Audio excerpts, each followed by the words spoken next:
Hi everybody, this is the Post Movie Show. I'm Steve Head, and my co-host is John Black. And we have a couple of special guests, Sean Burns from the Improper Bostonian. Gentlemen. And Brett Michel with the Boston Phoenix and the Boston Herald. How are you? In this week's episode, we're going to be counting down our top 10 films for 2009. And it's a number of films, 35, close to 40, something. Be sure to visit the website, and we'll have links to additional information on each of the films. So let's get right into it. Let's start with Sean. All right, we're starting with number 10. Let's do it. Yeah. My number 10 favorite movie of the year. Wait.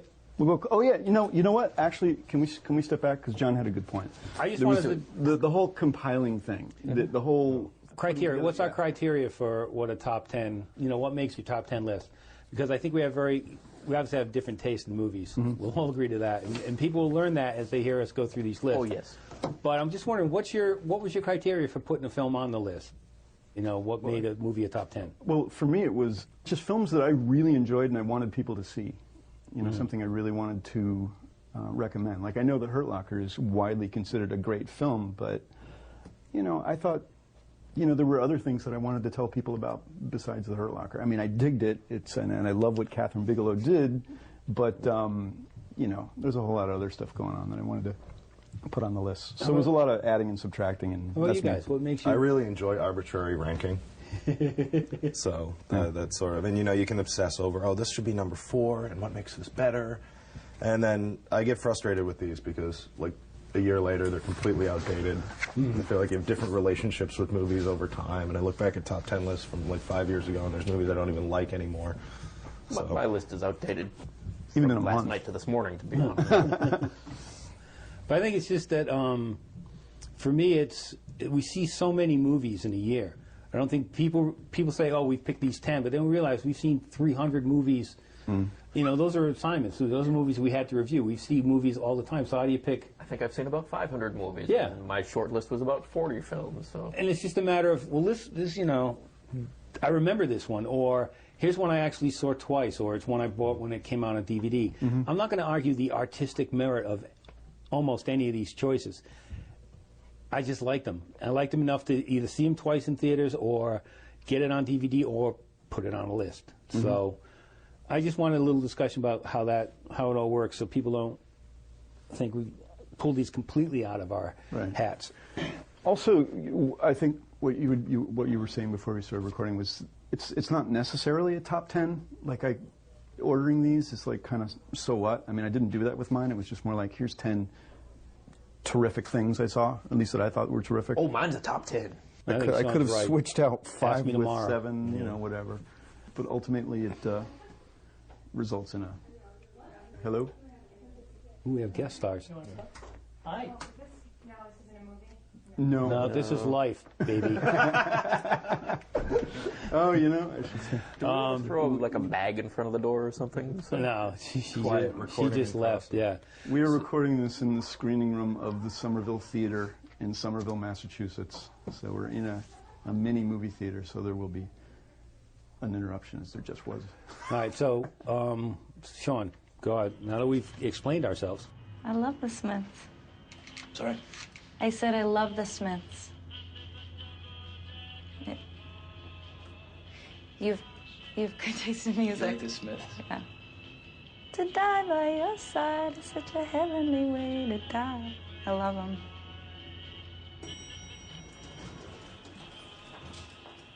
Holy. This is a story of boy meets girl. They made a statue of us. The boy, Tom Hansen, grew up believing that he'd never truly be happy until the day he met the one.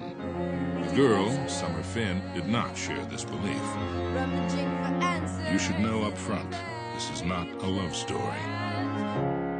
I think we should stop seeing each other. Just like that? Just like that. Start from the beginning and tell us what happened. I tried to talk to her in the copy room. She's totally not having it. Maybe she was just in a hurry. And maybe she's an uppity, better than everyone super skank.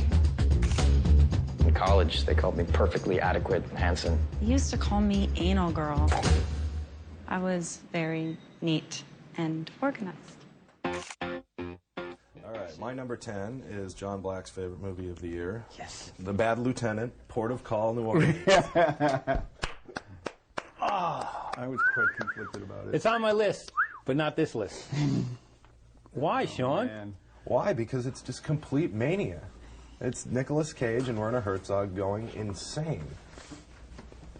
And they're singing iguanas, and there's a breakdancing soul. But I mean, how could anybody you not do enjoy that. this? I mean, anybody could do To that. the break of dawn, baby. You know? We can talk about this now because then we'll just go over it real quick when it's on my 10 worst list.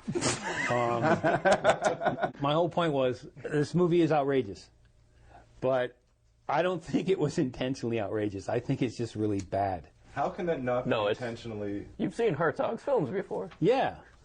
Yeah, no, it's Yeah, they're making wholly fun of intentional. police movies. No, you know? I don't find that. I didn't get that at all. The scene where they resolve all of the plot strands. I know, While it was he's sitting at his retarded. desk and- Hey, good news. Yeah. How can oh that my not God. be intended to be just? That was all in about 30 seconds. It was wonderful. See, Steve, did you like it? Did you see it? I was conflicted about it. Some of it pissed me off.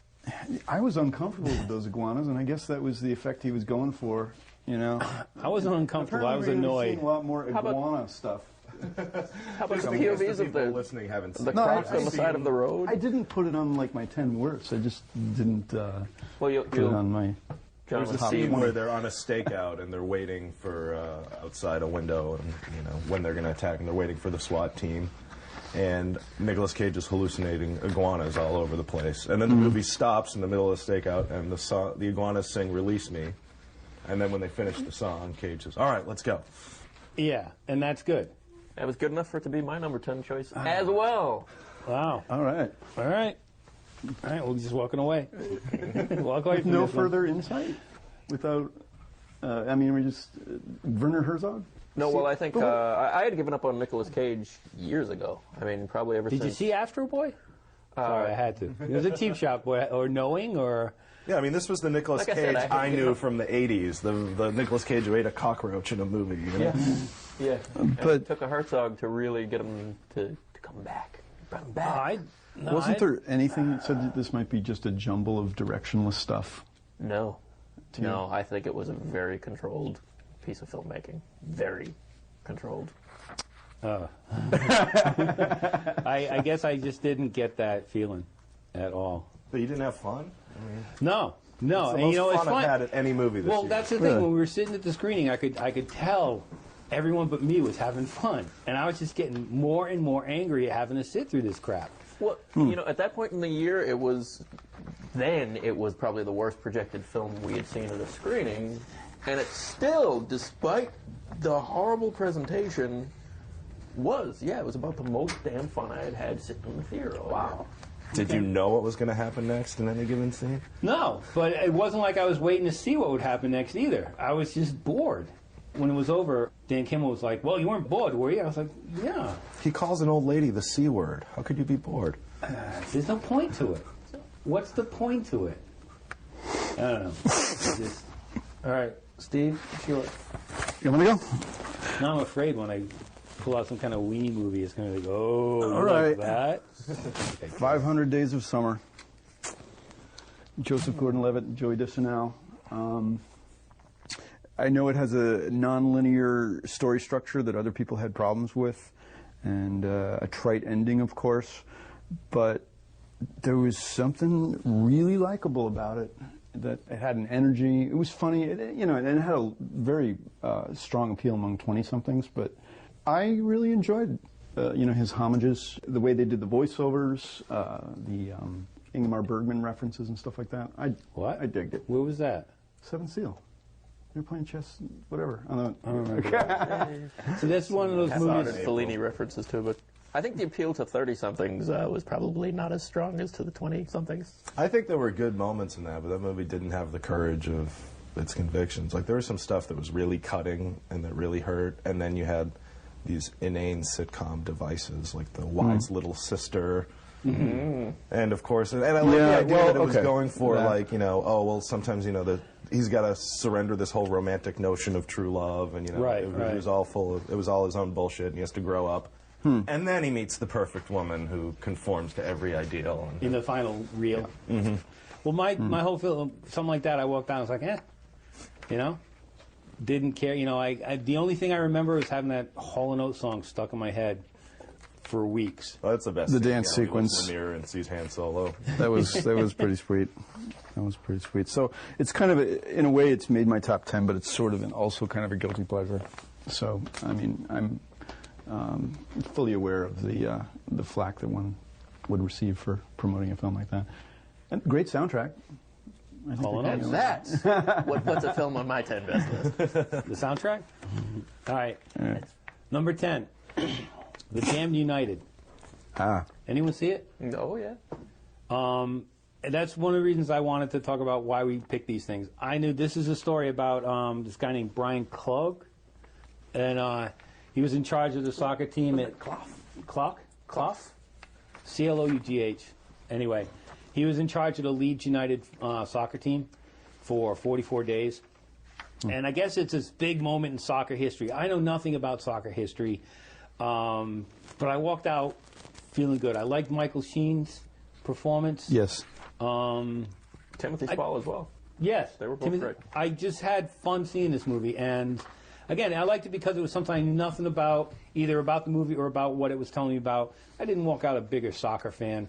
I walked out a bigger Michael Sheen fan, which I'll take because the guy's done some great work, very different in everything. He was actually in a Twilight or a Full Moon. Was it New Moon? So anyway, that's my number 10. I wonder how it fared in England. You know, was it no idea. It's I suppose a hard sell here, but it possibly did fairly well there. I'm surprised you didn't know the name of the Twilight film, though, because it's on your list, right? Yeah, on both lists. Yeah. It's on both lists. Now we're going to number 9? Yeah. On to 9. Number 9. I'm alone on this one, but I have funny people. Number 9. You are alone. All right.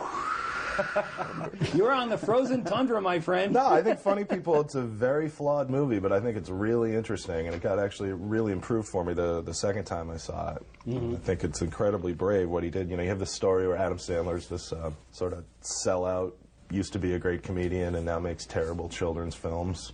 Which kind of it's great because the clips they show are like indistinguishable from actual Adam Sandler movies. And then he gets cancer and has a near-death experience and decides he's going to change his life and become a better person. And gradually just goes back to being the same asshole he was before. Which, if you've ever seen anyone who's been through a near-death experience and changed their life, everyone just goes back to who they were originally at the end. Did you like Seth Rogen? I did. See, he was the thing that dragged me down. I'm an Adam Sandler fan. I'll admit that on air. But Rogen's, and it was better, though, the second time. You know, I think a lot of people, because it was, who's the director? Apatow. Oh, yeah, Apatow. Because it was him and his other movies were so funny, they went in thinking, oh, it's Adam Sandler, it's Seth Rogen, this is going to be a laugh riot. Most of the jokes they told sucked. Well, But it was then the really second unpleasant, too. Like, Right. there's a real meanness between the characters where they would just say the most awful, shitty things to each other constantly. And they do some pretty shitty things to each other. But I think that that's why I think you're right. The second time it was better because I was ready for that. You know, it's hard to see people be shitty to each other in a comedy and about a guy with cancer. He really took it on the chin for making this movie. So it made like a third of either his prior two films. Well, it was time like for him to get taken down. He had too many successes in a row. You know, certain celebrities, it's like... I'll give it to him a little bit myself, because I think all of his films are too long. They could all use editing, and structurally, that was the issue I had with this film. I could appreciate what you were saying, Sean, from an intellectual level, but I think the way the film is paced, the way it's structured, it didn't quite nail what he was trying to do because of that. The film does sort of spin off in a different direction in the third act, and it's a huge risk that I didn't think quite worked just within the context of the film. I can see what it was doing for the character, and appreciate it, but it still kept the film being messy for me. No, and I liked how messy it was, that there were no easy resolutions. I know that's the point, but... No, and I think that's why it plays better on a second viewing, because the first time I was like, this is great, where the hell is this going? And We've been here for best James Taylor ever? Is there any truth that they were spinning something off with Jason Schwartzman's character from that film? Oh, like they were really going to have that awful sitcom? That was Yo Teach. Yeah. That was fantastic. All the pop culture stuff in that movie was phenomenal. That was dead on. All right, you guys are gonna love my number 9 choice. You ready? Yeah. Have we seen it? 24 City. All right, raise your hands. Who's seen it? I have not. Me? Yeah, okay. By the wonderful Chinese filmmaker Zhao Zhangke. Played at the Museum of Fine Arts. For a day? A few. Okay. Oh, I've seen some of his movies. And what else did he do? The World. The World. Didn't see that. That was lengthy. Lengthy and great. Wonderful. I was with it for a while, and the ending didn't. What was it about?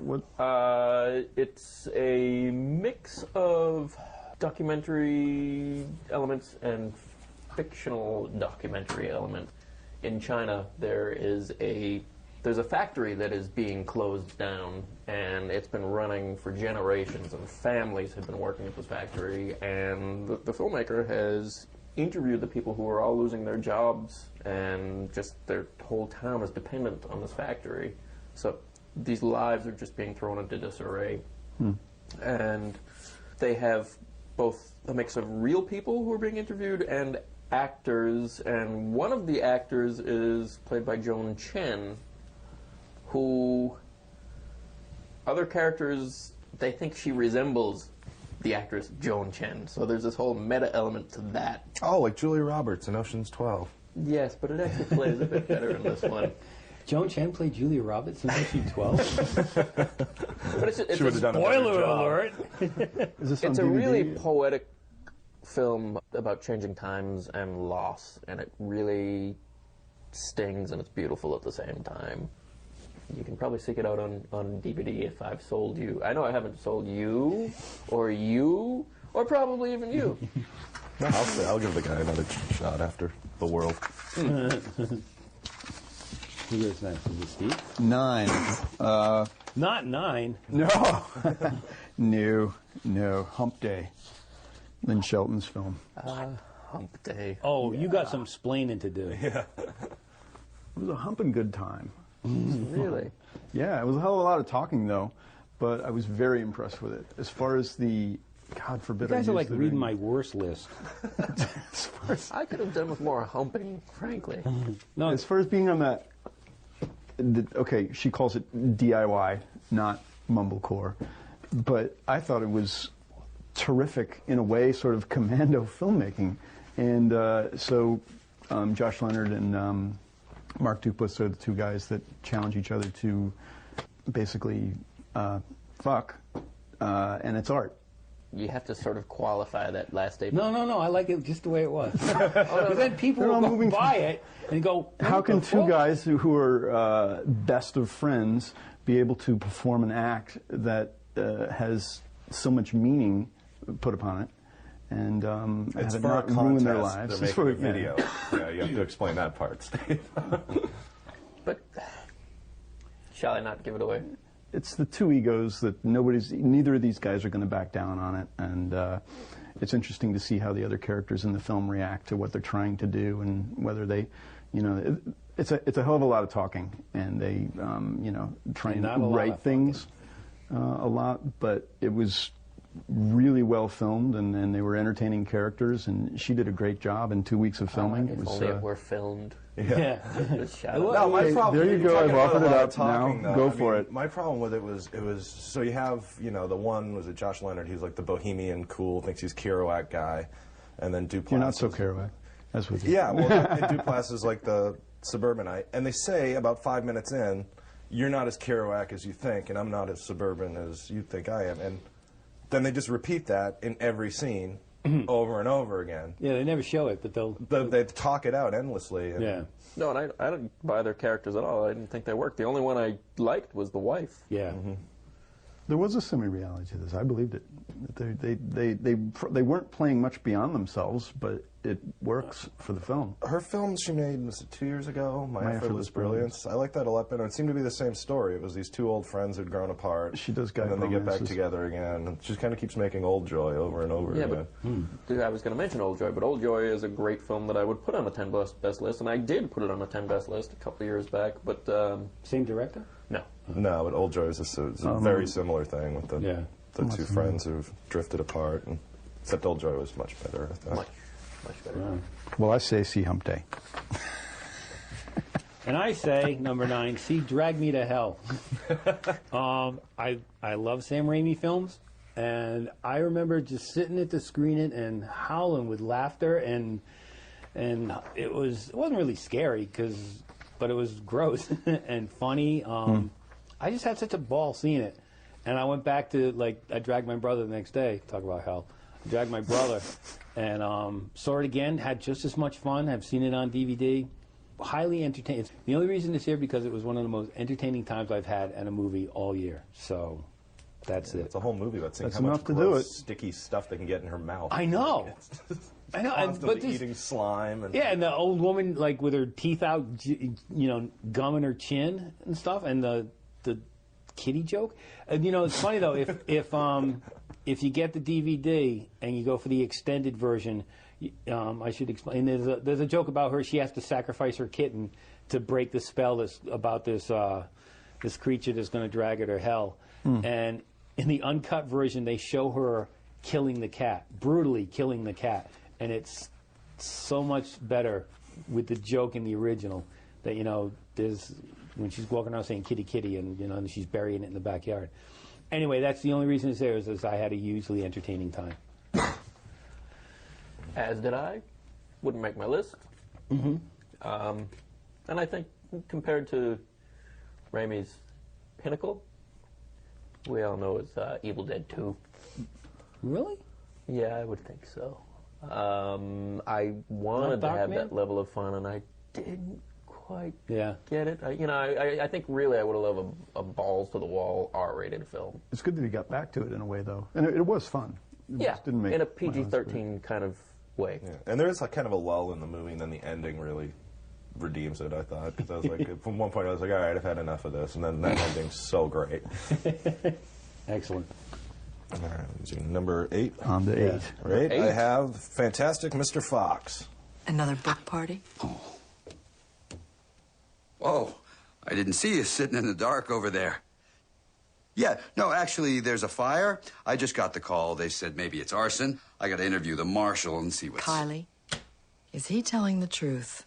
I don't want to be put in the middle of this. Thanks, Kylie. Why is he wearing that bandit hat? His ears were cold. He's not with us. Go back to bed. If what I think is happening, it better not be. It's Wes Anderson's stop-motion story of a midlife crisis and dysfunctional family, all done with talking woodland animals. Chaos reigns. Yes, the other talking fox Willem Dafoe film of the year. But no, I think this was like the ultimate Wes Anderson movie because finally he doesn't have to deal with people. And he can obsessively over-art design everything to a point where it's not annoying because you're supposed to do that. He treats his actors the way he really has, as kind of puppets within his production. But, a lot of his movies look like they take place in a dollhouse, and that can get really distracting when he's trying to get into real adult emotions, and I think he has trouble with that. And then doing this children's film, it's perfect for his universe. I think this may be his best film. And it also, when you mentioned his idea of setting things in dollhouse and his control, but he also does these huge camera shots too. It's like I've built this giant ship and then I'm going to pan through it all for 2 hours. All those little the cutaway shots and Life Aquatic. Yeah, he's done it in a number of pictures. They feel very precious within the context of the live-action pictures, but I think in this movie it really fits the overall design of the picture. I think The Royal Tenenbaums starts off that way too. Even though you're not seeing a cutaway of the house, the camera just goes into everything. And I really like the acting in this movie, even though then they're through a puppet's mouth. I loved Clooney. I think it's Clooney's best work. He did it all fall out of the 3 pictures he did. No cuss. And You cussing me? Bill Murray was good as a Badger, and Willem Dafoe again. Yeah. Even Meryl Streep. What if it tries? Meryl Streep. This is the one they don't talk about for some reason in her big year. She's usually so terrible. Oh, I mean, their relationship is amazing. And she's like, I love you, but I never should have married you. And you're like, this is a kid's film. Yeah, and she's a former hoe. And the thing is, she had a life before we got married. I don't begrudge her that. But this would never have worked live. If it was Clooney and Streep reading this dialogue, not going to work. Well, I also wouldn't have believed there were foxes living in a... He's got to do something like this again, in a one tree. would think. He's going to have Well, also, else. too, it's just that it being a kid's movie had to be short. Like, he had to pick up the pace because, a lot of his films bog down in that really depressing second act where they kind of just... all the characters feel sorry for themselves. Nobody teetered with suicide. Well, but this had to zip along because, But that's something. Is this a kid's movie? Just because it's animated or stop motion foxes? Does anyone know of a kid who made it through the movie? I can't imagine kids sitting there. Those kids who rock out to the Beach Boys. Yeah. Kids who live on the Upper East Side, Upper West Side. It's that weird kind of, little it's like, baby hipsters, probably. Yeah, but it's that weird thing. It's like it's an animated movie about foxes, and it's more for adults. It's that. I'm glad I don't have kids for many reasons, but this is one of them. Number 8. Moving on. Please be something we've seen. Well, here we go. It's something you've at least heard of. Okay. It's Michael Haneke's The White Ribbon. Haven't seen it yet. Austrian filmmaker. Yeah, it's a little bit unfair that I'm putting it on the list at this point. We're seeing it Monday, so. We're not allowed to see it till Monday, but Brett's more important than us. I had just seen it yesterday, so it's very fresh in my mind. So who knows if it'll stay in the position. Well, none of these films are going to stay in the position that they're currently sitting at, but I think Haneke is really one of the great artists working in cinema right now, and this film really lends credence to that. It's over 2.5 hours long, and, well, hey, so is Transformers Revenge of the Fallen, if I remember correctly. Except this one actually, it zips right along. Just filmed its own film in black and white. It's beautiful. Wait. This is black and white? Oh, it's black and white. I don't know if I can... you didn't really have me when you were telling me about it before. Now you're telling me it's 2.5 hours of black and white in subtitles. It's a shoot me. What's the black and white subtitles. What's the quick premise? Takes place in a small German village in the days leading up to World War I. So there is still a peace, but the peace is deceptive in this village. There are bad things happening, and there are a lot of secrets, and you're not quite sure what is happening, who is doing things, and in true Haneke fashion, you may not have answers by the end of the picture, but it's nothing less than compelling. Way to sell the movie. I will see it, and then maybe next week we'll talk about it. I'll be there on Monday. We'll talk. Yeah. Number 8, Les Dons, Frederick Weissman's documentary about the Paris Ballet, is just it's fascinating, and it's another long movie. It's 2.5 hours, and it's these with vignettes. Subtitles. Yeah. It's in color, John, so don't worry. I can't read for 2.5 hours. In focus, these vignettes of the dancers and the behind-the-scenes stuff is really amazing, and I really appreciated that this documentary had no talking heads, and it just flowed with the color and the motion and the direction of the ballet. And have you seen other Wiseman films? No, I haven't. Fred Wiseman. It's very much of a piece of the pictures that he makes. Like what else has he done? It's a truly beautiful film. I loved it. Oh, what was the name of the last? He's already done another ballet. He did Titicut Follies, right? What? Yeah. Saw that. Very disappointed. Yeah, I highly recommend it. Titicut. Yes. Yeah, he ballet. Did you say was his last name? Yeah. I was really transfixed by it. It's a beautiful film, and something that his cinematographer capturing the motion in these dancers. I would see it again in a second. Well, it's just he observes, and it's a very observant film. That's really his style. And you feel like you really get to know it. And the vignettes are separated by these establishing shots of Paris and where they practice, and then there's some pieces where they go into the business offices where they're, you know, as far as the management of the ballet, it's just really there's a interesting moment in the film when they're talking about the donors who they're going to be bringing in. People who have donated more than 25,000 are going to get special treatment. Luncheon, they'll get to see rehearsals and whatnot, and you know, some of the big donors there, it's Lehman Brothers. Yeah. Good laugh there. And the way the dances, you know, have their own drama and tell their own story, and it's interesting to see that. Do you see it, Sean? No, I haven't gotten over it. It's at the Brattle now, right?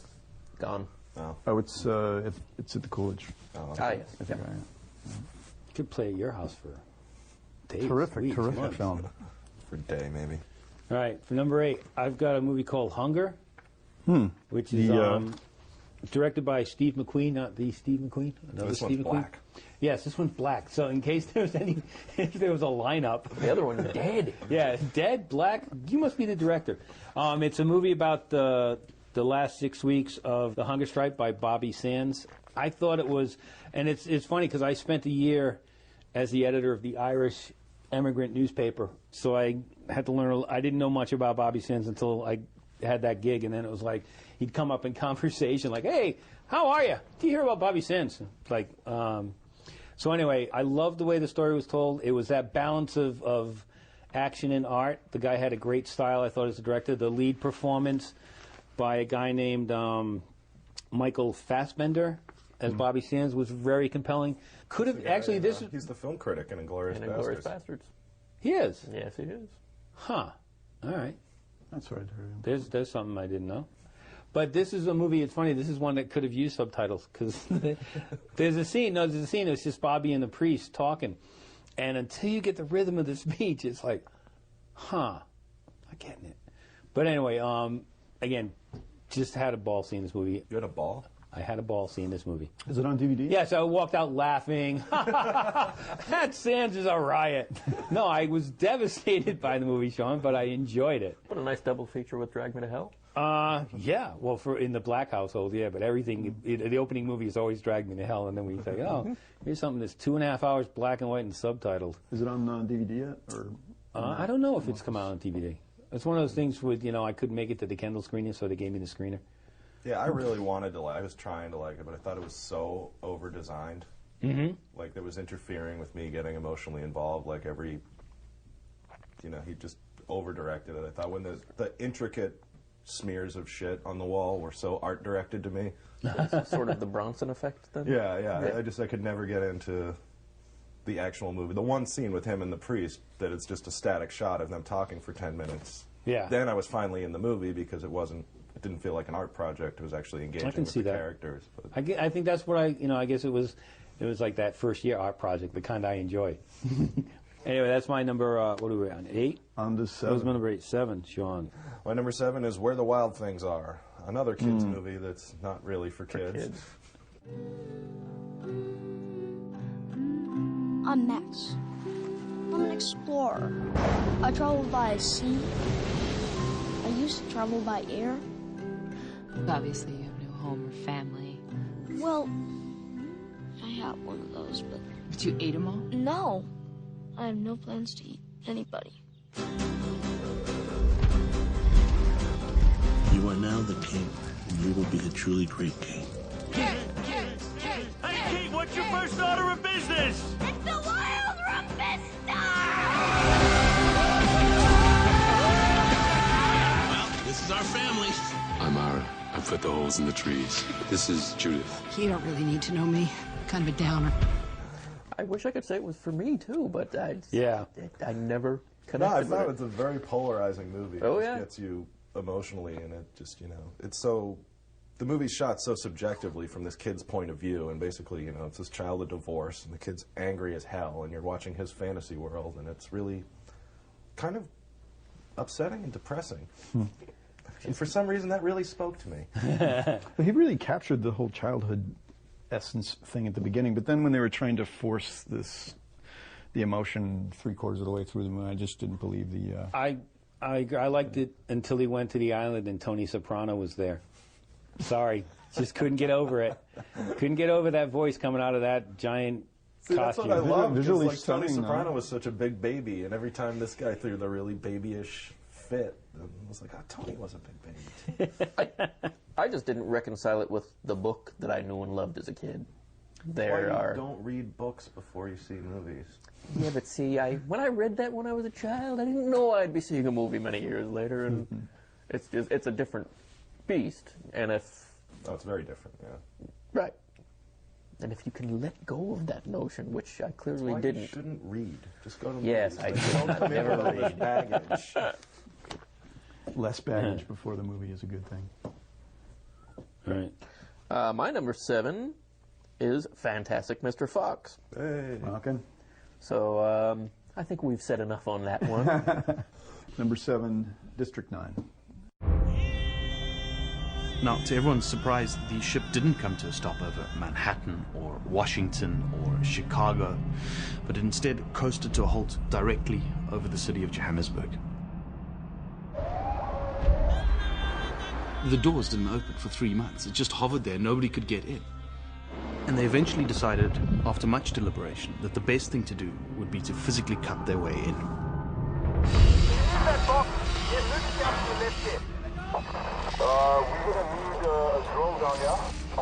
We were on the verge of first contact. The whole world was watching.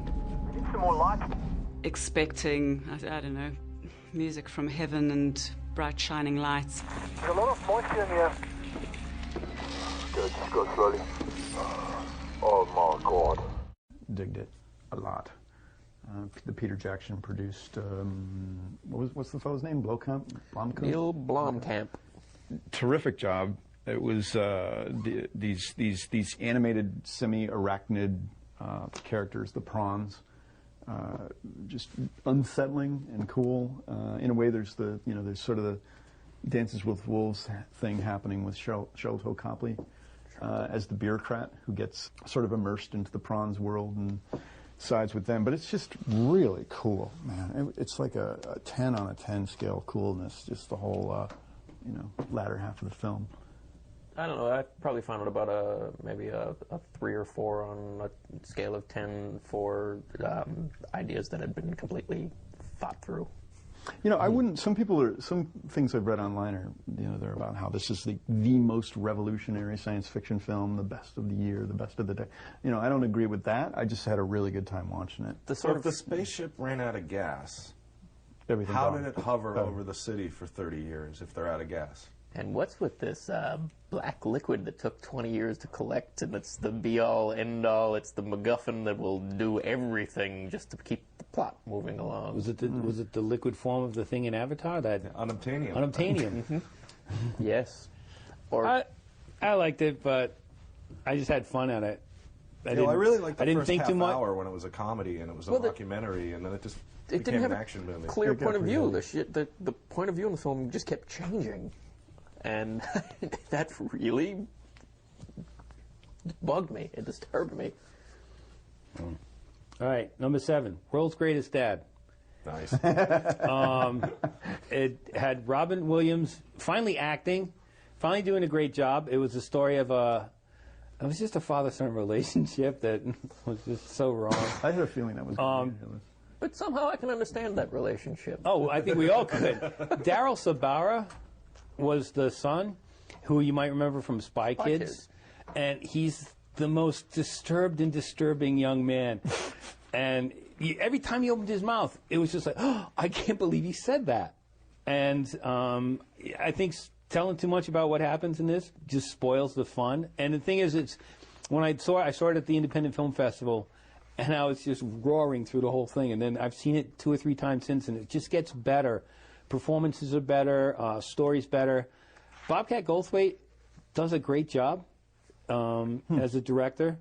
And I just really liked it. I still like it a lot. So. Well, it's great to see a movie that, like, points out... It was funny, too, because we saw it at the festival, and that was before the summer of celebrity deaths and the Michael Jackson mourning. But the movie really gets at how people make grief all about themselves. Mm-hmm. Mm-hmm.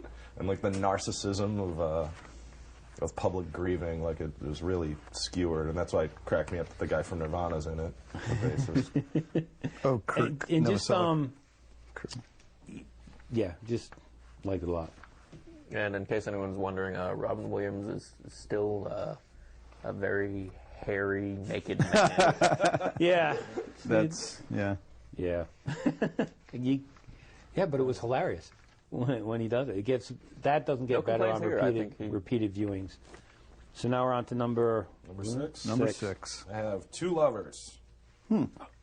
Joaquin Phoenix's swan song? His farewell performance. So Yeah. We'll never see him again. Why? The next one. Why, Sean? Why?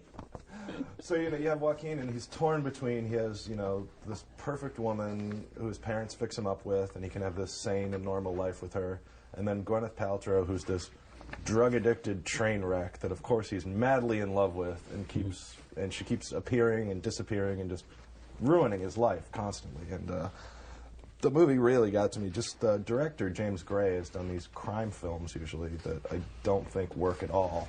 Like what? Yeah, no. Was it The Yards and We Own the Night? Oh, yeah.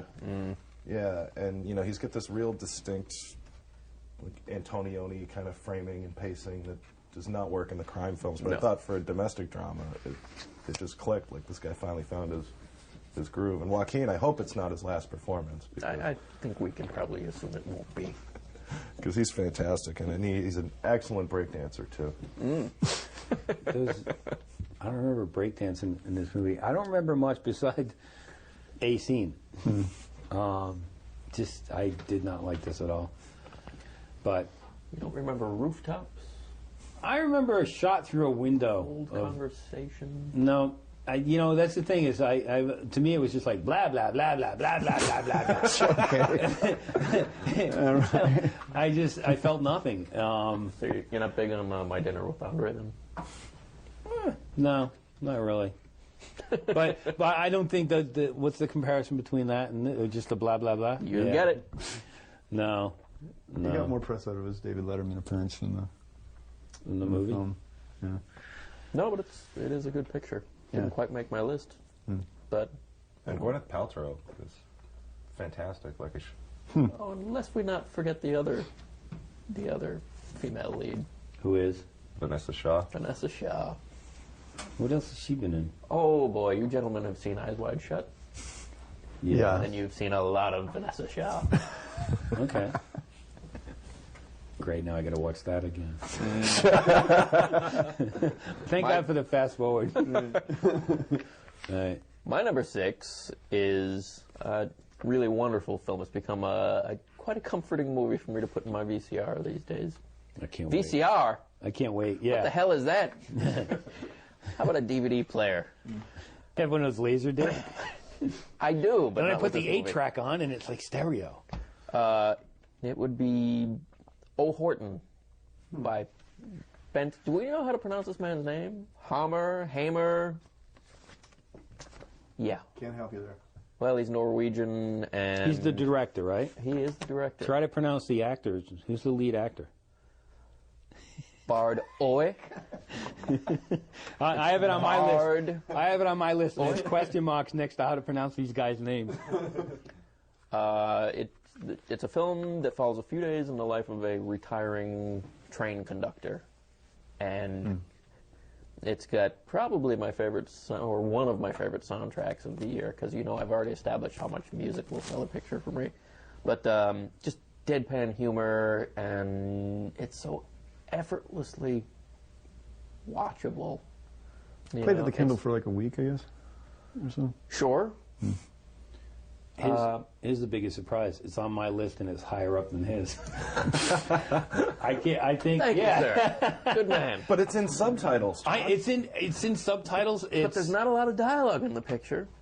But I think it's the sense of humor that got to me. The guy, the adventures of Horton Heads, including like the guy he meets who tries to teach him how to drive blind or blindfolded, and just it's subtitled in Nordic. Where does it take place? Sweden, Finland, one of those countries. Well, it's going between because the train travels back and forth. Exactly. So anyway, I heartily agree with this, and I can't explain why. And everyone who knows me can't understand it. If you like slightly surreal pictures, but David Lynch is too much for you, then maybe this would be a good one for you. But I don't want to undersell it by saying that because I love Lynch personally, but. No, it's really a terrific picture, and if you've not seen any of Bent Hammer's other pictures, he had a wonderful one named Kitchen Stories from 2002, and he also did the Bukowski picture, Facto. Oh, yes, yeah. I forget the name of it. From a couple of years ago with Lily Taylor. I'd love to call him Bent Hammer for some reason. Bent Hammer. My number 6, I went with Best Worst Movie. Michael Stevenson's documentary on the making of and the resurgence of Troll 2, hysterical, and George Hardy, who is the one of the main actors in Troll 2, is one of the he's the main character in Best Worst Movie, and it follows him through his family's discovery of how crappy the movie is, and how it's sort of. It's so bad that it turned in on itself and became something very popular. It's just it's a hysterical film. He did a really good job putting this documentary together, and it doesn't have, as far as I know, it doesn't have distribution yet, but it's been playing the film festival circuit for the past year, so hopefully everybody will have the chance to see it soon. Do you guys see it? Nope. It's good. I don't know if I'd put it on a best list, but it's fun. How about a best worst list? Maybe. As a fan of, as an actual fan of Troll 2. Is that the first time those words have been spoken in that order? Yeah, it really makes especially you in front of you guys. As a fan of Troll 2. As a fan of Troll 2. It's a good one. My number 6 is a movie called Moon, directed by, so glad I brought no, Duncan Jones. Zoe Bowie. Zoe Bowie, yes. And starring Sam Rockwell repeatedly. And Sam Rockwell. One of the things I enjoyed watching the movie, I like the story. I like most of the acting. I still have trouble with Kevin Spacey as the computer voice. But what I liked is that it looked great and it was low budget. It wasn't a lot. It wasn't special effects heavy. The lunar landscapes were movie sets. The lunar rovers were models pulled by fishing line. It had that old school feeling, and I liked the story. I liked Rockwell's performance. Just had fun seeing it. So that was my number 6. Wow, tumbleweeds. On to 5. Absolute tumbleweeds. I liked it. I wouldn't put it on a list. It was a good first film. I thought. I didn't think it was ambitious enough to really hammer it home, but it succeeded in what it tried to do, and it was kind of nice to see. And I actually like Rockwell a bit more than I typically do these days. Did you see Gentlemen Bunkers? For him, it's unusual that he gets to carry the film. He's done some great supporting stuff. Number 5, the critical darling, The Hurt Locker, which is really? Every critic's award, and I'm really sick of hearing about it already. But in terms of direction, craftsmanship, it's the best directed film of the year, I think. And can you read what my number 5 is? The Hurt Locker. How about that? David Denby makes a great point in his list. He's with the New Yorker about how Catherine Bigelow does. She's a master of the action film because she gives it presence. Where the bomb is, how much time is left, where the people are, what the stakes are. She gives it a lot of cinematic presence. That he says. And I thought that was very astute. What would you say? Yeah, but what would I say? That's just what I didn't feel watching this. I didn't feel connected to it at all. I was shocked when it ended up on so many critics' lists. The sniper battle? No tension whatsoever? No. In the picture? Oh, I'd say lots of tension. But I would also say that Jeremy Renner's performance is terrific, but it's still kind of, I'm thinking sort of one-notish, but it's really, he is an adrenaline junkie. He gets off on doing this kind of dangerous stuff. And how is that one note? I thought he was such a fully formed character. It's just a feeling I got. Just what bugged me a lot in this movie was the like seeing who's boy, Guy Pearce. Yeah. I was pulled right out of the like, what's he doing here? Or Ray Fine. Yeah, Ray Fine's like, what are they doing here? It sounded like stunt casting to me. And All right, they well, pulled I me think right what's out. happening then is I think the reality that she was creating was working well enough that was what was pulling you out. The fact that you're seeing these recognizable faces. So I think the film may have actually been working for you. And like I was like, these were speed bumps that pulled me out of something. I mean, was honestly, enjoying. she's using actors other than her lead, Jeremy Renner and even Anthony Mackie, but the people you're mentioning have been in her films in the past. And that's why she's using them. I don't know. The supporting players, they're...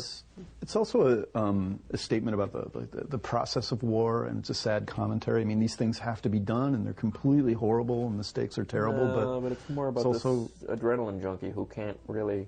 Well, that's part of it. It's, oh, no, it's that's both it. things. That's the film. Yeah, well, you know what I mean. It's that. Well, it's one of my favorite shots of the year is like when he's at home and when he gets back to the US and there's this wall of cereal that he's supposed to get at the supermarket. It's the scariest thing in the movie. He can do all the snipers, defusing bombs, everything, and then he gets to pick out a cereal. He can't pick out a brand of cereal. Choice paralysis. Yeah, so my number 5 also Hurt Locker, so let's... Wow, this is going to be the shortest. My number 5 is O. Horton.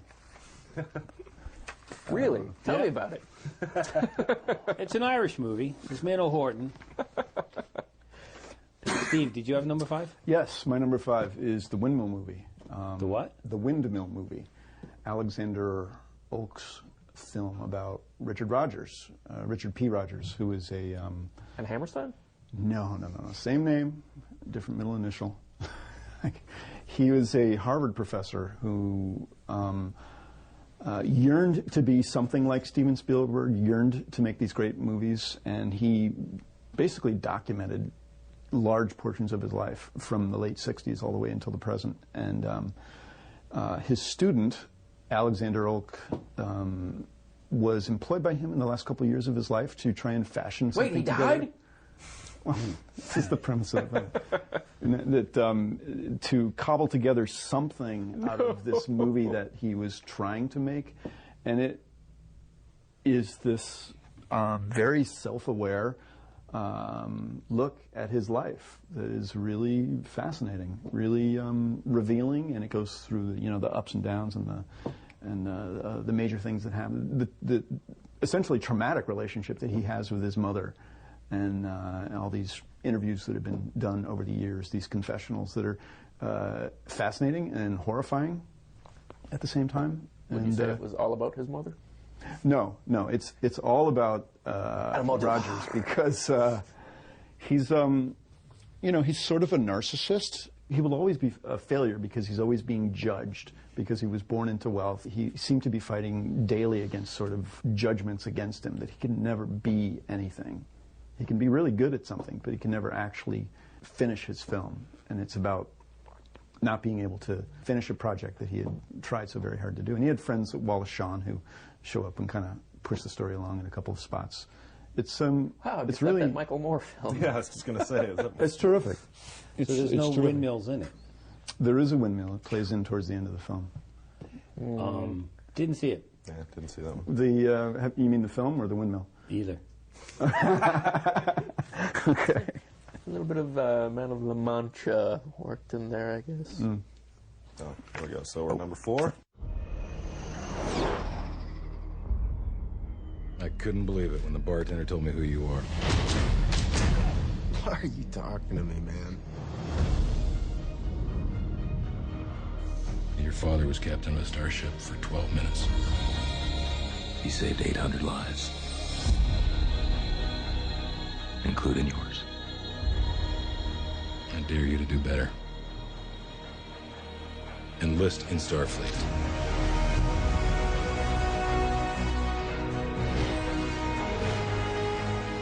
You will experience fear. Fear in the face of certain death. Pull your chute!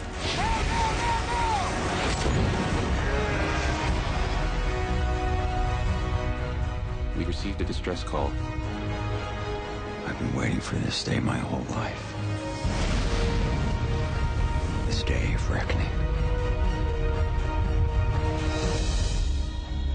We've got no captain and no first officer to replace him. Yeah, we do. Yeah. I've got Public Enemies, Michael Mann's John Dillinger. Public Enema? What I thought was great about this was Mann shot it all on digital video handheld, which I know drove Brett crazy. Oh boy, didn't he.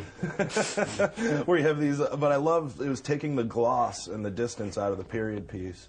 And I thought it worked psychologically because Johnny Depp's playing Dillinger.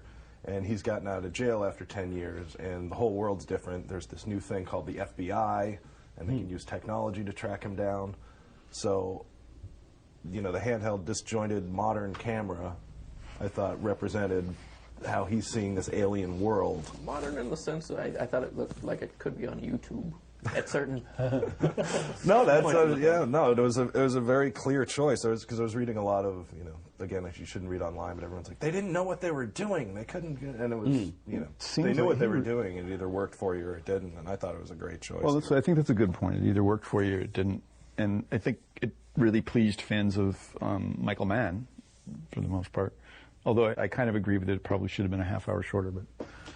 Yeah, I hated it for all the reasons you liked it. When I saw it in theaters, the visual style of it annoyed the hell out of me. But then when it came out on DVD, I watched it on DVD, and I was just like, oh, it's a pretty good story. Forgot about that in my hatred of the images up on the screen. Well, hate's a strong word, but I was definitely disappointed with the picture. Yeah, me too. And yeah, it's not the picture I wanted to see, and that's more my problem than the film's. My number 4 is A Serious Man. A serious man. Why? A serious man. We're going to be fine. We will be fine. By Joel and Ethan Coen, the good old Coen brothers finally made the comedy I have been wanting them to make forever. You know, people can have their Lebowski. I will take this picture, and I will watch this picture, and I will probably annoy the hell out of a colleague forever. Really, really, this is the appropriate film for Brett. It is an appropriate film. Eminently habitable. And Sean, you agree that Oh, this it's way up there on my list, too. I think it's one of their best films. Mhm. And, I mean, basically the Book of Job, according to a couple of snickering skeptics. And, you know, they're piling misery on this guy, and he's looking for answers. And there aren't any. Except the mystery. Yeah. And it's sort of, I mean, but it blasts, because you see a lot of people saying, they're like, oh, it's great, it really blasts organized religion. And it's like, well, it blasts atheism, too. Mhm. Because everything is so deliberately structured to be open-ended that it could be a hateful, vengeful God doing these things to this guy, and he could be bringing it on himself. Or it could just be the indifference of the universe. And the movie's kind of designed to frustrate you from the opening scene where things could go either way. Mm-hmm. And so it's kind of like a torture device. I don't know why I've seen it 4 times and had such a ball watching it. I'll take 2 words from your comments: indifference and torture device. I was indifferent to it. I've read this quite possibly could be one of the best films of the decade. I mean, John, you didn't find like the Columbia Record Company being this like Haunting existential malaise? That does. There is something like that that just undermines someone's daily. Well, it's brilliant sense too because he's like, well, I of, didn't do anything, you know. but you get the record anyways. That's how it works. Yeah. No. I felt nothing. But it's funny because this is one movie. It was weird because seeing it with the critics, even as soon as it was over, you could feel the great divide happening in the room with either critics hating it or critics loving it, and like being in the center going, what? Did I fall asleep again? What did I miss? Because I remember Ty Bird just loving it, like, and Dan hating it. Like in the final, the credits hadn't finished, so you were still watching the movie. And it was just nuts. It was like, wow, did I miss something? I don't think I did. And that was my second time seeing the film when you guys had seen it there. Yikes. How many times have you seen it now? 5. Sean? 4. What was the main actor's Steve? name? Once. Michael Stuhlbarg? Yeah, he could get an Academy Award nomination for this, I think. Well, No? nomination-wise, he won't I think win it. he seemed like he's just, in this movie, he's just walking through a minefield of stuff, and unintentionally. He's a very good man. And there's a lot of He's a serious crap. man. He's a serious man. Crap happens to him. Number 4, Star Trek. It was like the 4th time it dawned on me. Cy, able man. Yes. Oh, see, there's new mysteries every time. Just... I didn't get that until just now. Wow. Still don't get it. SIGH. My number 4, Star Trek. For J.J. Abrams and all the good stuff he did with that one. That was pulling off a blockbuster in such a good way. I mean, he did it. It was. Nero wasn't such a great bad guy, but the film is tight. Maybe there's too many lens flares. I don't know, but the script is sort of ingenious in a way, and I was really impressed with it. Sort of, which is almost shocking coming from the writers that it came from. Yeah, they also wrote Transformers. Orsi and Kurzman. Same guys? Yeah. Oh yeah, they're quite Same similar, guys. huh? Wow, they can retire. Although now they're probably working on the new Transformer and then the next Star Trek. So yeah. Or didn't they do Iron Man? The same Iron Man guy? No. Or no, that was First Snow. What's his name? I forget. Anyway. But yeah, Star Trek was one of the biggest damn surprises for me. I had all these lines written. I had my review done before I even saw it, and then I had to not use them all. Yeah, we were all joking about the Star Trek. That's why it's on my list. 90210. It made Sean happy. Well, I mean, Sean will tell you, I was out in Los Angeles seeing the movie, and I sent you a text message when I got out of the damn thing. Yeah, he's like, it's so great. I was like, you're joking. Stop screwing around. He did I it. believe it was. You know? It was fucking great. I was shocked. I may throw up on you. I think these things are pretty safe. Don't pander to me, kid. One tiny crack in the hull and our blood boils in 13 seconds. Solar flare might crop up, cook us in our seats. And wait till you're sitting pretty with a case of Andorian shingles. See if you're still so relaxed when your eyeballs are bleeding. Space is disease and danger wrapped in darkness and silence. It's my number 4 too, so just highly entertaining. Well, and what's great too is like the one, because usually those action movies you get bogged down in the third act because it just becomes plot mechanics, and you know, I always get bored just even like the end of Iron Man. Oh, now they got to fight in the suits. Yeah. Whereas this, the drama was in watching Kirk and Spock learn to work together and become friends. Who are you? I'm with He's him. with me. We are traveling at warp speed. How did you manage to beam aboard this ship? Hey, you're the genius. You figure it out. As acting captain of this vessel, I order you to answer the question. Well, I'm not telling, acting captain. What now? That doesn't frustrate you, does it? My lack of cooperation. That doesn't make you angry. Are you a member of Starfleet? Yes. Can I get a towel? Under penalty of court-martial, I order you to explain to me how you were able to beam aboard this ship while moving at warp. Well, don't answer him. You will answer me. And that was much more interesting than whatever the bad guy's plan was, or I don't even remember On a completely what shallow the action level. scene was. It was just sort of, you know, the characters were so foregrounded the whole time. And if Guy Ritchie makes the next one, maybe the two of them can have the... Then you can get back to the shirtless fist fighting.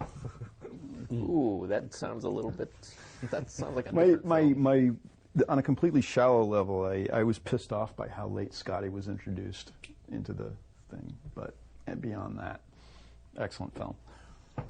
Tyler Perry didn't piss you off? He's going to get a spin-off series from it, I know. All right, well, that was my number 4, too, so... On to 3. On to 3, I have Adventureland.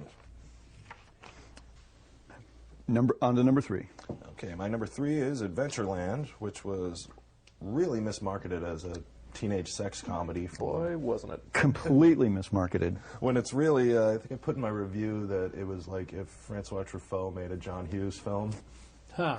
It's this like really melancholy story of this guy working this summer job, and it's sort of that age when you realize that life just isn't going to work out the way you thought it was, and everyone's a lot sadder, and dreams are much smaller, and it stuck with me.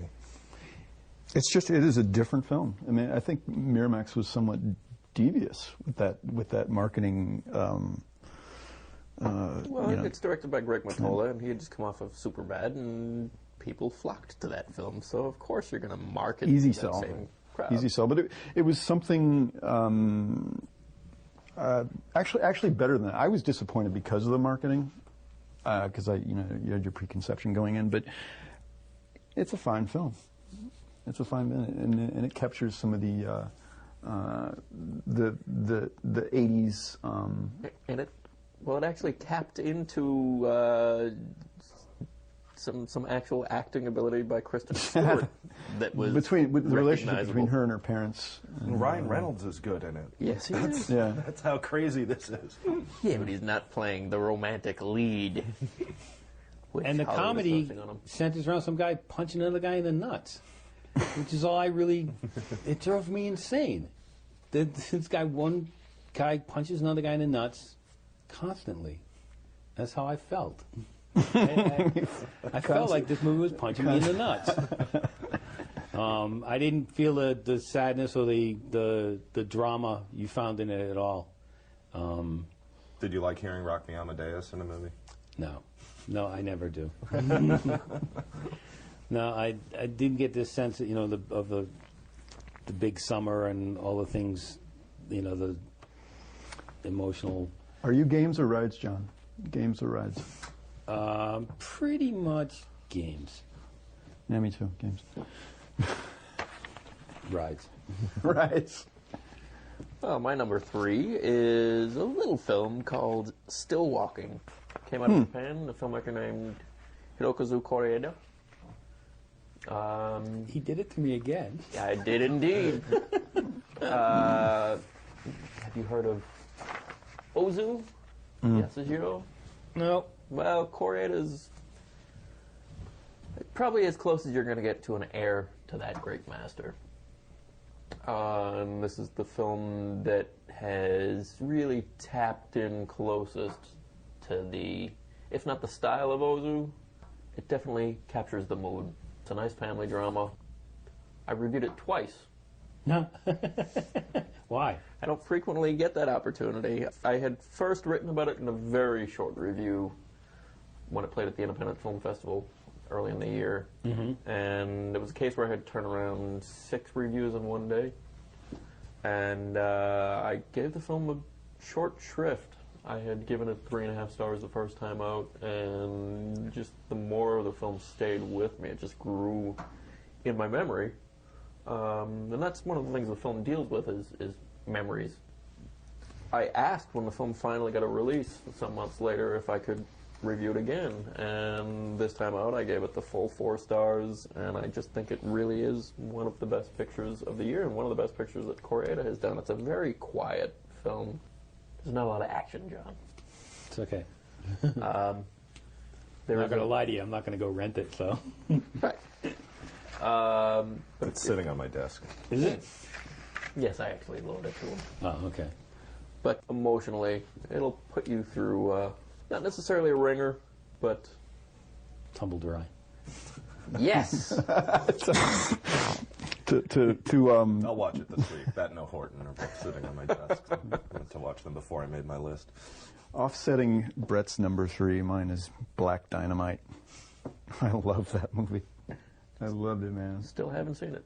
Yep. Terrific send-up of 70s blaxploitation. And the climax in the honky house with Richard Nixon is terrific. Way to give away the ending. Once again. Right. So how is it different? Right. This is what I've been wondering, though. How is it from I'm Gonna Get You, Sucker, and You don't know Undercover who Brother? wins. Yeah, Like, I feel like I've seen this movie 3 times already. How's this one different? Is it a satire along the lines of I'm Gonna Get You, Sucker, or is it like watching Coffee, where you just like it's being taken, it's a serious exploitation movie? I don't know. I would. It's a satire, but it just has so much fun with it. The whole style of it, the dialogue, even the bad filming, the zoom ins when the camera zooms in and it doesn't hit its mark, terrific. When they miss their punches and the stuntmen are like, what the fuck are you doing? The missed edits. It's just really funny. Michael J. White did a terrific job. Got it together. Only playing at midnight. It's only playing at midnight. Which is why I haven't yet It's seen made it. so little money. Comes out on DVD like next week or something, so. It's a thumbs up. All right, my number 3 is It Might Get Loud. And Jimmy Page, Jack White, and The Edge playing electric guitar. One of these things is not like the other. Yeah, exactly. I just like Jimmy Page. I love Jimmy Page. I'm not kidding you. And to see him talking, he doesn't talk much. You know, and to hear him tell stories about Led Zeppelin and play Led Zeppelin music. Yeah. There's a great scene where he's playing, I think it's Whole Lotta Love, and Jack White and The Edge are just staring at him like little kids looking at, you know, a meal after starving for weeks. And I just had a great time with it. No, that's one of my favorite scenes of the year, when Jimmy Page is playing the Link Ray record, and he just starts geeking out and playing air guitar, and you can see he still gets so excited listening to Link Ray. Yeah. That was on my honorable mention. It was on my list. Did you see the DVD? The cut scenes. They have one with Kashmir, where The Edge asks him about the genesis of Kashmir, and they go into a piece performing on it.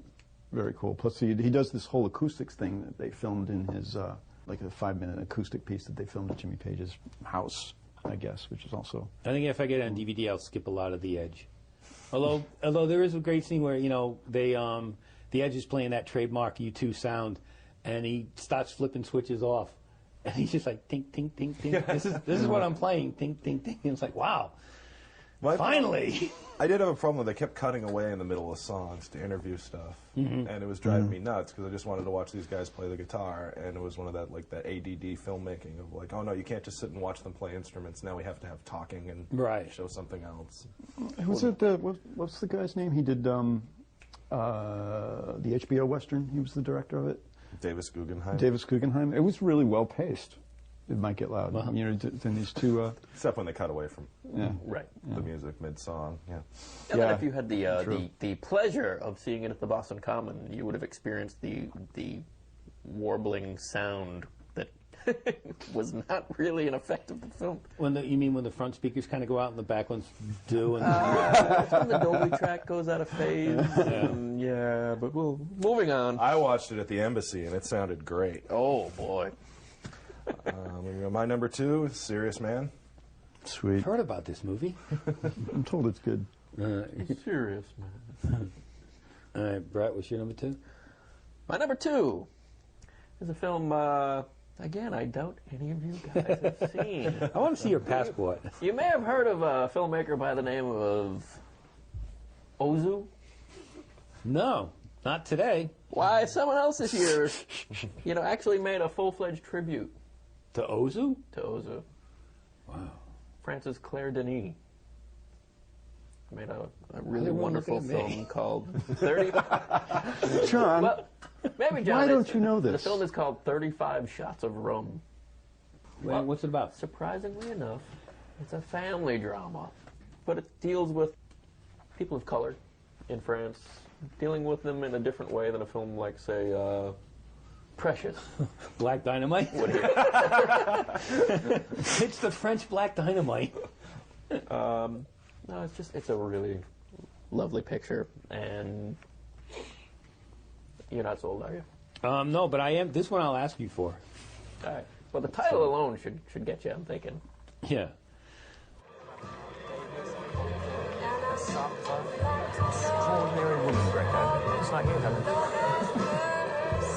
What about Jean-Francois Sagan? Have you heard that one? Wonderful. I've only got, I think it's just called Juliet Greco. The one with the eyes on the sleeve. I saved up and got my French conversation teacher to bring it back after Christmas. You've got a French conversation teacher? Yes.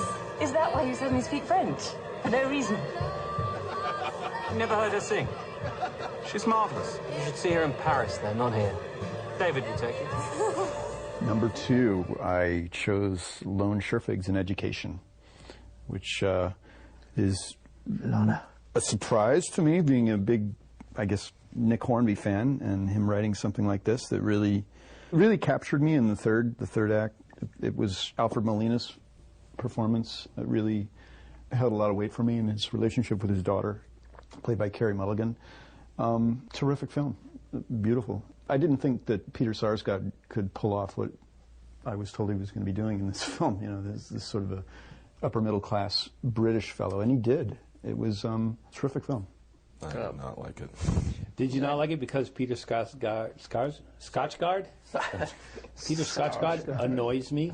No, I didn't. Really? Particularly the third act like- drove me batshit. Really? Oh, I thought that movie just falls to pieces when all of a sudden it's like, time to go back to school, and there should have been like a training montage with her like running up the Philadelphia Art Museum steps reading the books before she had to take her big test. But the opening credit montage was nice. No, and I'm a huge Nick Hornby fan, and I thought it was a real letdown. Well, I think front and center, Carey Mulligan, she is the film. I think that was a real breakout performance. I've been singing her praises since I first saw the film, and I think, if anything, the person who's not getting the attention he should be for the movie, well, there's a couple of people. One is Alfred Molina, does some really nice work in the picture. I thought he could have taken it down a notch. It's a big performance. It is, but I enjoyed it because I don't see him give those kind of performances very often anymore, because he's usually cast in big Hollywood productions. But the other one, what's her Dominic? name? Oh. Rosamund Pike. Who was she in the movie? It's just the blonde friend. Helen. Yeah, and because she's a woman, she obviously is of a certain intelligence, which is a nice way of saying she's a bit dim. But she seems comfortable with that. She is, and she played it beautifully. I was more interested in her than I was in pretty much anyone else. And Peter Sarsgaard's buddy, his buddy does a terrific job too. He sort of The Rex Reed lends guy? a sort of a sense of nefariousness to what's going on. Oh yeah, they're not nice people. They're exploiting others. And Oh, and the only part I really enjoyed was Emma Thompson as the ultimate of a master, whatever she is. I liked her a little bit in the movie, but no. Again, the Peter Scotchgard. If it means it's Peter Scotch. Yeah, If it don't means stick anything. to him. He's Scotchgard. When I interviewed Lone Scherfig, she told me her absolute favorite film of the year is The White Ribbon. So I've been wanting to see it since then. Even though and it's a still 2.5 haven't hour gotten- even then. documentary, even black and white with subtitles. I had a nice just seen it. conversation with her about Antichrist. Yeah. Which, the more I'm thinking about it, that really should be on my list somewhere. I guess. I'm going to make my number 2 short and sweet. Zombieland. Planet Earth, home to over 6 billion people. Today, our very existence is threatened by epidemics, climate change, and dwindling resources. But those are the least of our problems.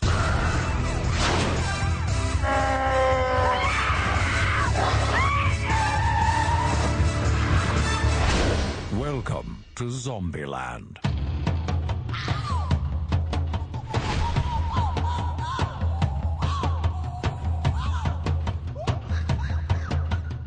My mother always told me, someday you'll be good at something. I mean, I don't think she could have guessed that something would be zombie killing. What do you think? Zombie kill of the week? Close, but no cigar. Zombie kill of the week went to Miss Cynthia Knickerbocker.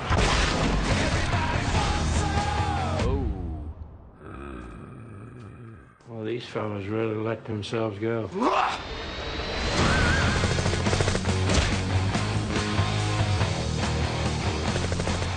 Nice.